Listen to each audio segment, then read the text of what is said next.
Las tormentas agitan los aires, nubes oscuras nos impiden ver.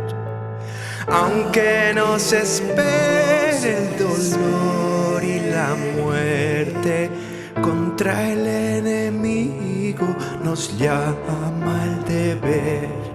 El bien más preciado es la libertad. Hay que defenderla con fe y valor. Alza la bandera revolucionaria que del triunfo sin cesar nos lleva en pos. Alza la bandera revolucionaria que del triunfo sin cesar nos lleva en pos. En pie el pueblo obrero a la batalla, hay que derrocar a la reacción, a las barricadas, por el triunfo de la Confederación. A las barricadas, por el triunfo de la Confederación. Hey folks, Brenton Lengel here, writer-creator of the thrice Ringo Award-nominated dark fantasy series Snow White Zombie Apocalypse, the hit comedy series NPCs, Myth, Magic, and Retail, and Durruti, Shadow of the People, a biopic/war epic about the life and death and deeds of Spanish anarchist Buenaventura Durruti.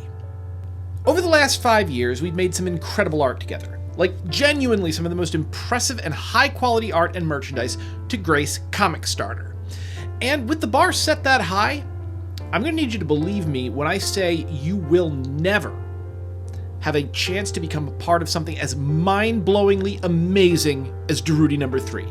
No one has, and no one ever will again. Don't believe me? You will by the end of this video. The first issue chronicled Durruti's razor-thin escape from execution while detained in a French prison.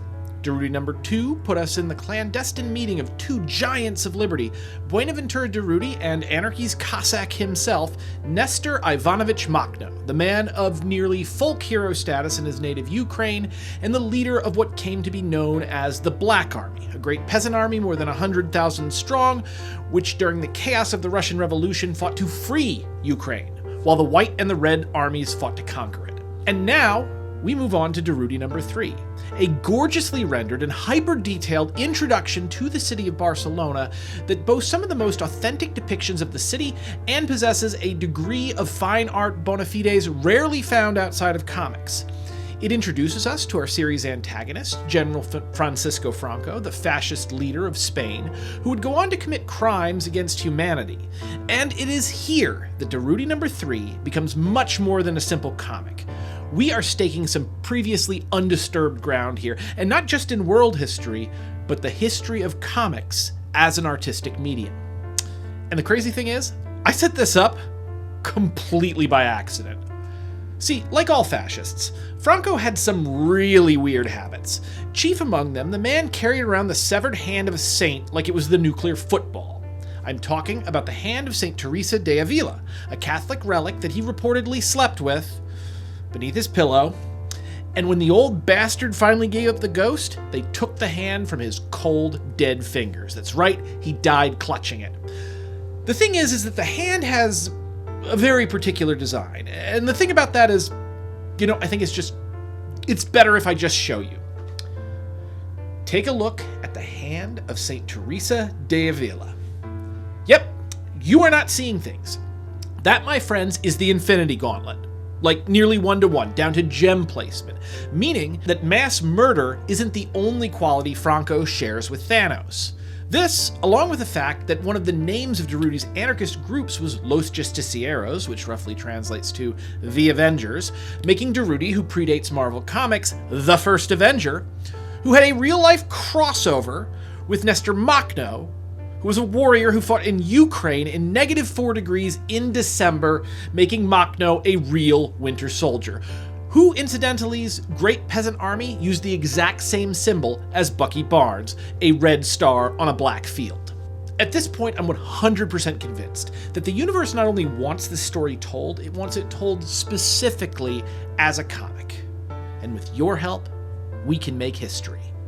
As I said at the beginning, there has never been a Kickstarter like this, and there never will be again. I couldn't do this if I tried, let alone replicate it. When you pledge to this Kickstarter, not only will you be told an incredible story that you will cherish for years, not only will you be supporting groundbreaking artistic work on the cutting edge of sequential art as a medium, you will get yourself a piece of comics history. We are bringing the real-life version of what is arguably the single most recognizable and iconic symbol to appear between the pages of a comic since Superman's S and the frickin' Batarang. This can only happen once, and you owe it to yourself to go and pledge. There's a lot of Kickstarters out there, but there are no other opportunities like the one in front of you right now, and it's only lasting a month. There's only one first edition of the first time the Real Infinity Gauntlet appeared in comics, and you can be a part of that right now. Go pledge, and adelante.